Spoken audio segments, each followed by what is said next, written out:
High, আমি স্মিতা শাহ। সবাই কেমন আছো? আজকে আমি খুব খুশি আছি, কেননা আজকে আমি একটু মানে থাকে না আলাদা টাইপের একটা ভিডিও নিয়ে আসছি।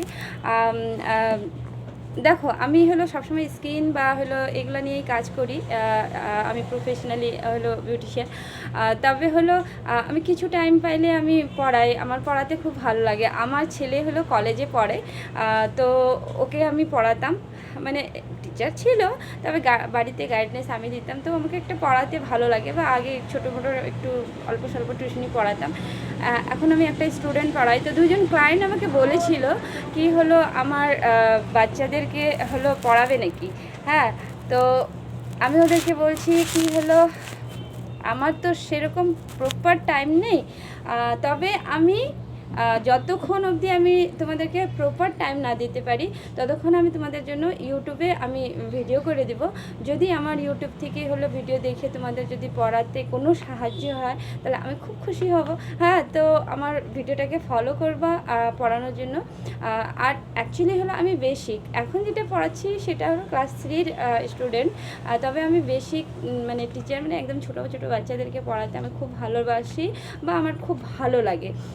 এমনি তো ছেলেকে গাইডনেস করতে হচ্ছে ক্লাস 10 অবধি, তবে অত দূর অবধি তো ইম্পসিবল। হ্যাঁ, অত দূর কোনো যাইতে পারবো না। আমি জাস্ট খালি আমি ছোটো ছোটো বাচ্চাদেরকে কীভাবে পড়াতে হবে বা কী কী করতে হবে সেই জিনিসগুলোকে আমি ইউটিউবে আজকে থেকে আমি বলি। তো আজকে হলো প্রথম ক্লাস আমাদের। হ্যাঁ, তো আজকে শুরু করি। হলো প্রথম আমরা সিদ্ধান্ত নিতে চাই কি বাচ্চাদেরকে হলো কোন স্কুলে ভর্তি করব বা কী নিয়ে পড়াবো। তো এই ব্যাপারে আমার যতটুকু নলেজ, অ্যাকচুয়ালি কী ঠিক কী ভুল সেটা তো হলো গার্জিয়ানই সিদ্ধান্ত নেবে বা কোনো কিছু।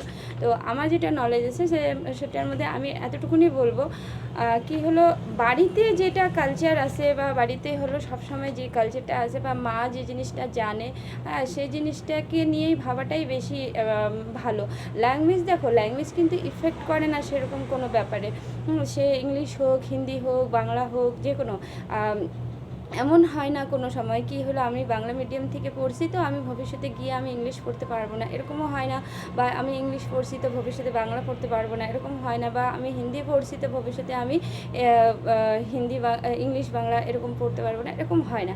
যে কোনো ল্যাঙ্গুয়েজ নিয়ে মানে যেটা দিয়ে তোমাদের সুবিধা হবে বা যেটা দিয়ে কালচার আছে বা যেটা দিয়ে তুমি বাচ্চাকে ইজিলি, বাবা মাই তো গাইড করে, তো বাবা মা ইজিলি যে জিনিসটাকে বোঝাতে পারে সেই ল্যাঙ্গুয়েজ নিয়ে তোমরা পড়তে পারো। যেমন ধরো আমার ছেলে হলো বাংলা নিয়ে পড়ছে, তো আমি প্রথমে বাংলা নার্সারি থেকে নিয়ে 4 অবধি, তারপরে হলো আবার হলো 10 অবধি বাংলা, তারপরে এখন পলিটেকনিকে ডিপ্লোমা করতেছে, তো পলিটেকে ডিপ্লোমা আবার ইংলিশে করতেছে। তো সেরকম ল্যাঙ্গুয়েজ যে কোনটা এটা নিয়েই আমাকে পড়তে হবে বা এটা ওটা সেটা না। তোমাদের হলো কালচার ব্যাপারটা হিসাবে বা হলো তোমরা কতটা তোমরা নিতে পারবা সেই হিসাবে তোমরা একটা সিদ্ধান্ত নেবে। কেন না কি হয় মানে কখনো কখনো বাবা মা একটা সিদ্ধান্ত নিয়ে নেয়, তারপরের দিকে গিয়া আরেকটা সিদ্ধান্ত নেয়, তারপরের দিকে গিয়ে আরেকটা কিছু একটা ব্যাপারটা হয়ে যায়, তো মানে চেঞ্জ হয়ে যায়। তখন কি হয় যায় বাচ্চাদের উপরে প্রেশার পড়ে যায়। তো যা কিছু নিবে সঠিক সিদ্ধান্ত নিবে। হ্যাঁ, মানে যেটা দিয়ে মানে চলতে পারবে, মানে সারা জীবন যেটা মানে যতদিন ওর এডুকেশন চলতে থাকবে ওই জিনিসটা কাজে লাগে। আর যেটা হলো বেসিক টিচার যেটা থাকে, বেসিক মানে যে হলো প্রথম শিখাবে, প্রথম ধাপ, মানে যেরকম খড়ি ধরলাম তারপরে যে আমি লেখা শুরু করলাম যে টিচার থাকবে প্রথম, সেটা হলো আমরা কি করি সবসময় যে চলো একটা দিদিমণি নিলেই হলো। কিন্তু আমার এখন মানে যতটা এক্সপিরিয়েন্স, ওই এক্সপিরিয়েন্স হিসাবে আমি কি বলবো বলবো কি মানে বেসিক যখন টিচার রাখা হয় না, মানে প্রথম যখন বাচ্চাদের জন্য, তখনই একটা মানে ভালো এক্সপিরিয়েন্স টিচারকে রাখা দরকার। কেননা একটা সময় গিয়ে বাচ্চারা মানে বড় হয়ে যায়, যেরকম ক্লাস 7-8-এর বাচ্চাগুলো বড় হয়ে যায়, তো ওরা হলো কোনো জিনিস যদি না বোঝে তো বলে, বা কোনো সময় মানে ভুলভাল হয়ে যায় তো সেই জিনিসগুলোকে বলে বা নিজের প্রবলেমগুলোকে বলতে পারে। কিন্তু ছোটো বাচ্চা কি হয়, ছোটো বাচ্চা কোনো কিছুই বলতে পারে না, ইভেন ওকে যা করানো হবে সেটাই করতে হবে। তো এক্সপিরিয়েন্স টিচার দরকার আছে ছোটো বাচ্চাদের জন্য, যাতে হলো ও ছোটোবেলা কোনো ধরনের কোনো কিচ্ছু যাতে ওর লাইফে ভুলভাল না হোক, গোড়াটা যাতে শক্ত হোক। ও কেননা ও নিজের প্রবলেমটা বলতে পারবে না। যেরকম এখন আমাকে কেউ যদি একটা কিছু কথা ভুল বলে তো আমি কিন্তু ফট করে টুকে দিব কি তুমি এই জিনিসটা ভুল বলছো, কিন্তু একটা ছোটো বাচ্চা কিন্তু টুকতে পারবে না, ও ভুলটাই শিখে নেবে। তো এক্সপিরিয়েন্স টিচার রাখা খুবই দরকার। আর হলো রইল হলো বাচ্চাদেরকে এখন হলো যখন স্কুলে ভর্তি হয় তো ডাইরেক্ট আমি যতটুকুন জানি ততটুকুনের মধ্যে হলো খাতা আর পেন্সিলের মধ্যেই লেখানো হয়। তো খড়ি নিয়ে বাড়িতে হলো গোল গোল ঘোরানো বা এটা ওটা না করাতে একবারে ডাইরেক্ট পেন্সিল দিয়ে হলো শেখানোটা মনে হয় বেশি ভালো হবে।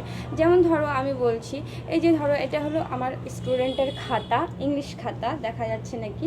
হ্যাঁ, তো আমি এখানে যেরকম বললাম ক্যাপিটাল লেটার,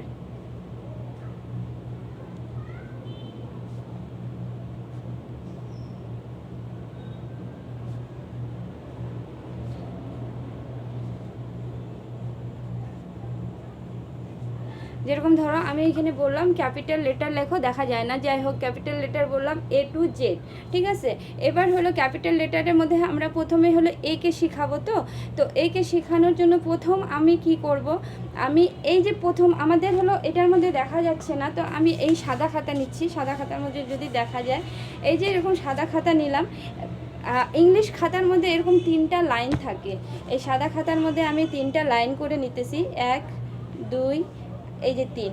তো এ যখন আমরা ক্যাপিটাল লেটারের এ, এই যে দেখো 1 2 3 দেখা যায়, দেখা যায় রে, দেখা যায় কি, দেখ তো 3টা লাইন দেখা যায়। হ্যাঁ, তো যাই হোক এই যে 3টা লাইন নিলাম, নিয়ে এই যে প্রথম লাইনটার মধ্যে একটা ডট দিলাম আর সেকেন্ড লাইনের নিচে একটা ডট দিলাম। তারপরে আমি একটা ছোট্ট বাচ্চা তো পেন্সিল ধরতেই খুব অসুবিধা হয়, তাহলে এই ডট থেকে এই ডট অবধি ওকে লাইন টানতে কিন্তু কিছুদিন লাগে যাবে সময়, একদম সঠিক লাইন টানতে।